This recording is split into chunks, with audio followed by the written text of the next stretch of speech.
afternoon. My name is Marla McGinnis, and I will be your moderator for today's media availability.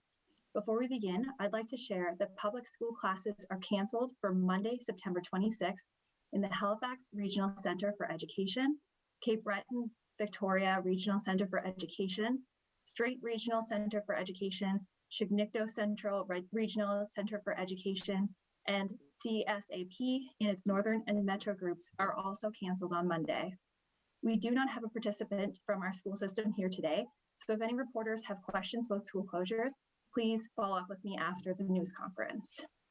Today's participants include Jason New, Nova Scotia Emergency Management Office, Matt Drover from Nova Scotia Power, Christina Lamy from the Cape Breton Regional Municipality, Jeff Moore from Bell, Erica Fleck from Halifax Regional Fire and Emergency, and Bill Lawler from the Canadian Red Cross. All participants are now happy to take questions from media. A reminder for all reporters, when I call your name, please identify who your question is for. We'll start with Jean Laroche with CBC. Go ahead, Jean. I'd like to start with a few questions for Jeff Moore, since this is the first time we're hearing from Bell. Can you tell me, Mr. Moore, why Bell customers in Nova Scotia lost their ability to make calls on the cell phones? Yep, no, absolutely. So from the storm, obviously, I think everyone understands the impact and the damage that the storm brought down. Bell's network relies on commercial AC power to feed our sites and provide our service. Given the magnitude of the power outages and as well the duration of the storm, and thirdly, access to sites, unfortunately, some of our batteries exhausted within our sites, which resulted in a service impact to our customers. We have a team working 7/24 to provide generator backups to these sites where a fixed generator doesn't exist. And as a result of that, we aim to restore services as fast as possible. So short and sweet, really the magnitude of the impact of the commercial power source and site access was one of the biggest reasons why service went down for some of our wireless customers. Mr. Moore, as I understand it, these are exactly the same problems that brought down your network during Hurricane Dorian. So can you tell people why the lessons learned from Dorian didn't carry forward to this hurricane? I think the lessons learned from Dorian did carry forward into this hurricane. And again, when you look at the magnitude of the storm that hit the province and the damage that was incurred, we did everything within our capability to ensure service stayed up and continue to enable Bell's customers as well as Nova Scotians to communicate and interact with one another. Did you have extra fuel on site at these towers to be able to refuel? Yeah, we absolutely did. As part of our storm preparation, not only do we make sure we have access to fuel at site and with our partners, we also brought in additional generators, additional technicians from our Ontario and Quebec territories to support the restoration efforts here. Again, not understanding what the impact of the storm would be, we over-indexed to make sure that we had the necessary resources, both human and technical, to minimize the impact to our customers as a result of the storm damage. What's your understanding of how long this outage or these outages, if there were more than one? Like talk a little bit about the what happened. So what happens is that a site will lose commercial power, and as a result, will go on its battery backup. In some cases, we have a fixed generator on site that will automatically kick in and power the site until commercial power is restored. And in other cases, we rely on a technician to actually deploy a generator to that site. And in some cases, we proactively deployed generators to sites. So it wasn't a matter of getting a device there. It was a matter of just having a technician connect the generator to the site and actually power up the site. So the combination of things were done, proactively to avoid an impact. So how many towers did you lose? I'll be honest, I don't have that information, here in front of me. All right, given you did all that, yes. and this was an attempt to mitigate what happened in Dorian, how do you feel about the fact that it still wasn't enough? I think the size of the storm had a significant impact to that. And I look at just the extent of the damage And, to me, given that amount of damage to both Bell's network as well as other networks, I believe we did a very, very good job at keeping connected. And of course, with landline access in many places impacted, there was certainly a significant increased usage on the mobility network. And I believe that network handled that load very, very well. That does not mean there weren't outages and there wasn't some other customer issues during the event, and they'll continue through the event until the network is fully restored. What do you say to your customers who don't feel Bell did a very, very good job? We did everything we could. We were proactive. We started planning for this storm, a week in advance. We brought additional resources in. I'll say spared no expense to make sure that the network stayed up. And again, the magnitude of this storm and the amount of damage inflicted and the size of the geographical area that this storm hit, I believe we did everything possible to secure service. What did you learn this time that you'll be able to use next time? From my perspective, over-indexing on how bad you think it could be and making sure you've got all the resources there. The planning prior to the event hitting is really, something we did much differently this time coming out of Dorian and other events. And I think that's continued learning, to take that even further. All right, Matt Drover, I have a few questions for you, if you don't mind. If you could talk about, Mr. Drover, the extent of the damage you're seeing today, because I talked to your president today and he said that you were going to get drones and helicopters up and have a really good look at the damage today. Absolutely. This is a big day for us. As I mentioned before, yesterday winds were really high all day long. So getting crews out to assess damage yesterday was definitely our priority. But today we're able to get crews out to get the buckets in the air as well and to really focus on that damage assessment. We have drones in the air, we have helicopters in the air, we're gathering all that information. We are seeing extensive damage in the eastern part of the province, specifically Cape Breton, where hundreds of poles have come down as trees have toppled over them from the hurricane force winds. But today is definitely a big day about getting all that information and putting that into our plan to restore those customers as quickly as possible. So what did you learn today you didn't know yesterday? Really the extensive damage. Yesterday we were out, we were seeing everything that we could. We saw that there were lots of trees down. Today we're actually able to get into those hard to reach areas to really assess our infrastructure. And what we've learned today is that there are a significant amount of poles, especially in the Cape Breton area, that have been damaged from the storm. And do you have the manpower and material to be able to fix the system as quickly as possible? Absolutely. That was our focus for the entire week that we used to get ready for the storm. As I've mentioned before, we brought in hundreds of crews to help with that restoration. At the beginning of the storm, we had over 700 people on the ground, and now we have over 1,000 with crews still coming in from Ontario and basically all of Atlantic Canada into the United States as well. So while we have lots of people on the ground, over 1,000 people on the ground, we're still bringing in more people every day. And what's the biggest challenge going forward, Matt? Really getting everywhere that we need to get to. So we're working really closely with EMO on that and clearing roads, making sure that we have access to all those hard to reach areas, getting the crews in there and repairing those poles. In some locations, we have whole streets where trees have come down and broken almost every pole along that street.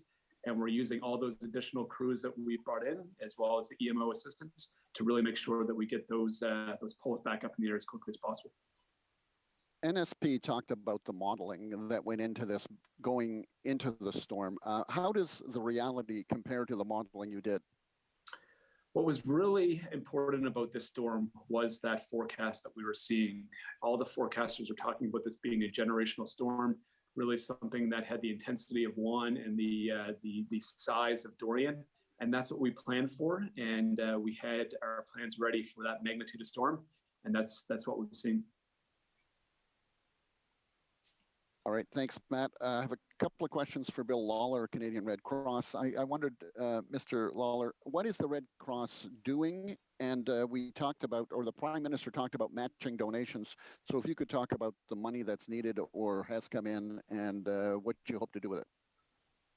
Yes, thanks very much. So yes, indeed, we have launched a national appeal to give the opportunity for Canadians to contribute, as they do often when there's some type of a disaster, certainly one at this scale. We're very, very grateful for the opportunity that the federal government has provided with these matching contributions. We know the needs are going to be great.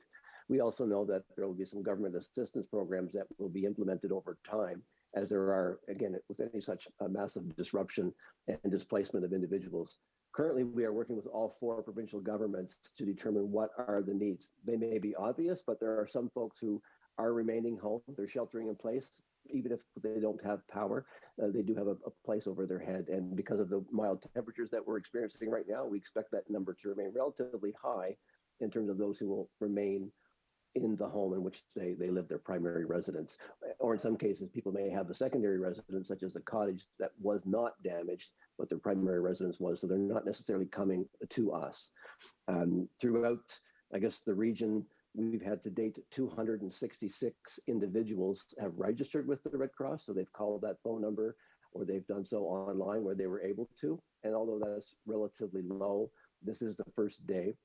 And of course, as we all know, there are many residents throughout the region who would not have access to either cellular service or landline service, and certainly not access to power. We know those numbers will increase as the days progress. We're also very well aware that individuals, just like the previous presenters had indicated, they're doing their assessments, and individuals and businesses are indeed doing their own assessments right now to determine the extent of the damage that has been ensued as a result of this. We know this will be a long operation from the Red Cross based on our experience here in Canada and abroad. And we are prepared to augment our capacity to increase support when it's required. And one thing about our support to the residents is that the residents, who may be in need, they will come to us when they are ready. Some aren't able to get out of their communities, potentially with the downed trees and whatnot, and they're again focusing on their primary residence to see what they need to do there before they come out and seek support from us, either with the community shelters that have been established or by some other means. We expect that the phone lines will certainly increase.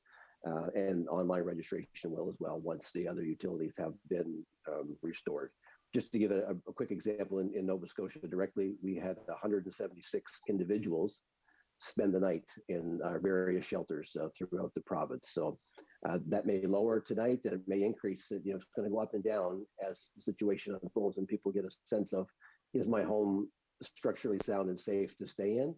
Or do I need to leave? Or has an emergency official, local authority come and advise them that in fact they do need to leave for their own personal safety? And again, those assessments will take some time and several days, if not longer, from here on in. We're doing similar activities in other provinces as well. So what can you do for these people who call in the long run? So initially, that point of registration, we'll be able to capture the information of the individual or the family. So are they in their own home? They've been impacted by some means. We're not going into a lot of deep questions right now. We just want to get that information of who are they, where are they, and how do we reach them, either by email or phone, and the various phone numbers of where they can be best contacted. The appeal launched late in the day yesterday. We don't have a total yet, and that's not uncommon for the first day of the appeal. In terms of the defining of what types of programming we can offer folks in the long run, that will only be known as we start to get a better sense of how much money is coming in from those donations. However, we are providing immediate support on behalf of governments, both municipal and provincial, throughout the region. So if we are contacted, for example, we are sitting in each of the provincial EOCs throughout the Atlantic region and in Quebec from the Magdalen Islands. So when there's a request that filters in through that EOC, it will be discussed with the Red Cross. Can you provide some support? It could be a request to open up another shelter, or it could be a request for a specific situation, a special needs case, for example. And we take those on one by one to determine what's the best approach for this. Right now, our focus is on supporting those congregate shelters. There are some that are managed by the Canadian Red Cross, but we also know that, which is very common, there are some within the communities that the communities themselves has opened up. Could be a fire hall, a local community center, what have you. And we don't have our eye on all of those, but the communities, particularly in the rural centers, they know where to go and to gravitate to if they're looking for, a place to stay, if they need a cot or a blanket or what have you, or just a place to charge a mobile device for those centers that do have power. Again, we'll continue to receive those requests. Our phone line has not been very busy from a disaster response perspective. We've had certainly people call to register, not a lot of requests for support. I mean, again, notwithstanding the 176 individuals in Nova Scotia alone who required some overnight sheltering. But again, we think that that's in part due to the lack of access to utilities. And as the days progress, we are expecting the demands and needs to increase with each passing day. Thank you, Jean. We're going to move to Ian Nathanson of the Cape Breton Post. Go ahead with your questions, Ian. Okay, my first question for Christina Lamy of CBRM. I'm going to make sure I say CBRM this time, not outside CBRM. I wanted to find out, with regard to the conference centers, we have those listed today. Are they going to be continuing through the week, or are we just going on a day-by-day basis? It'll be a day-by-day basis. I'll be looking to update that list for tomorrow by end of day today. Okay. And I guess a message for, we'll say Jeff at Bell. Was there any opportunity at any time during this that Bell could have, just recently what we learned from the Rogers power outages, was there any time that is Bell specific to this, or could there have been a chance to switch to another network during this outage? Very good question. Given the impact of the storm, and it wasn't a single service provider or a single carrier that had issues, it really impacted the geography. So I will say that opportunity didn't present itself. But what did happen, Bell, along with I'll call it our competitors, but also partners here in Atlantic Canada, collaborated to make sure that from an overall service perspective, we were working together to make sure that Nova Scotians were able to access communication services. So as much as we are competitors, we also work very, very closely, recognizing, we're industry partners. We need to be here to support the residents of Nova Scotia and all the other provinces. Would that be something that Bell would consider in the future in case one of these storms ever ravages us again? Absolutely. Okay. Ian, do you have any other questions, or? Actually, one more question for Bill to Red Cross. How much? I was just told from CBRN that there was a situation with the Red Cross facility at Center 200. Is the Red Cross still going to be playing an important role in the CBRN despite that incident? Yeah, I'm not familiar with the specifics of that incident, but indeed, we have no intentions of withdrawing our support in any of the communities throughout the region. We'll be there for the long haul with this, and we know it will indeed be a long haul. And in some cases, again, not specific to whatever you're inferring to, but we have had to change locations. That's been due to either disruption in utilities or increased demand, where we had to move to a larger size. But no, indeed, Red Cross is there for as long as we are required. Thank Okay, you. yeah, you verified it was just the power outage. Okay, that's all my questions. Thank you very much, Ian. Let's move on to Pat Healy with the Laker. Go ahead, Pat, with your questions. Hi, this is for Erica. Can you talk a little bit about the roadside cleanup of branches that will be taking place? When can residents expect the debris to be picked up? Thanks very much, Pat. So we'll be publishing a public service announcement very soon, actually this afternoon, with the sites where residents can drop off brush debris for that. And we'll be getting, again, that out very, very shortly this afternoon. Pat, do you have another question? Yes, I do. For Nova Scotia Power, Matt Drover. In Fall River and Sackville area, there are streets that have power and the neighboring ones that don't. How is progress coming along to restore those without power? And why would this happen? As I mentioned before, today is a big day for us from a damage assessment standpoint. We are focused on the biggest power lines that have been affected, so those that feed the most customers. In some locations, the way that geography works, there may be neighbors that get on before the others. But rest assured, we do have a significant amount of crews in the Sackville Fall River area that will be focusing on those outages and making sure that they're restored as quickly as possible. Great. Pat, anything more from you, or is that it? I have 2 more questions. Go for it. All right. Again, this one's for Matt. I've heard from some areas that aren't not on the outage map, but they're out. Should people be calling the outage line if they are out and not on the outage map?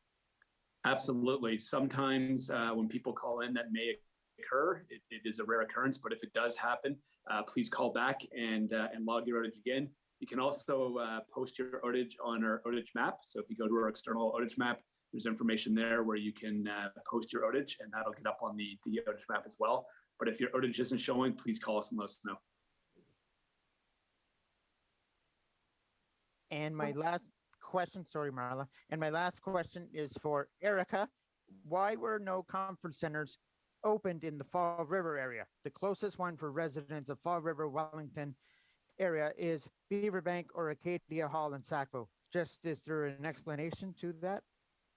Yeah, absolutely. Because we had large pockets of people with power in Fall River, we had to prioritize the comfort centers where the greatest power outages were had for the longest periods, and with the amount of staffing and volunteers that we had at the time.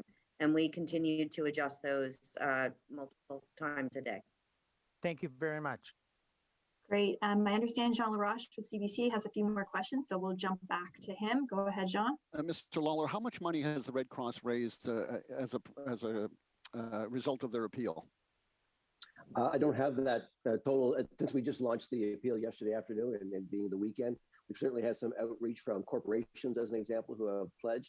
But again, we won't have totals probably for another day or two, and then we will be regularly reporting totals as that fund increases. We'll check back. Jason Mew, gasoline supply on Cape Breton Island. Apparently, a lot of gas stations are running out. What's the province doing to try and facilitate that? So we're working with Imperial and Irving, and we're in constant contact with those representatives. We did reach out to see if they can provide a little more information to the public in regards to how they're going to resupply their stations. But both Imperial and Irving were without power overnight, and they do have power in their for Imperial and Irving in the Halifax area. And currently now they are filling and sending fuel trucks as we speak to Cape Breton. So that resupply is definitely underway. Last but not least, Jason, what should people do or stop doing to help you and others who are trying to get life back to normal? Well, I guess we're asking people to really stay off the roads and kind of hunker down in their homes if possible. And, if you don't need a full tank of gas, don't get a full tank of gas, because right now those fuel providers are in the process of resupplying fuel throughout the province, and especially Cape Breton. Coming to work this morning, I saw several fuel trucks ahead of me heading east. So definitely the resupply is underway, but really just to stay off the road so Nova Scotia Power can do their work, restoring the power and allowing for the an unencumbered transportation of goods throughout the province. Merci, Marla. Great. Thank you very much, everyone, for joining. That concludes today's media availability. Please continue to stay safe, everyone. Bye.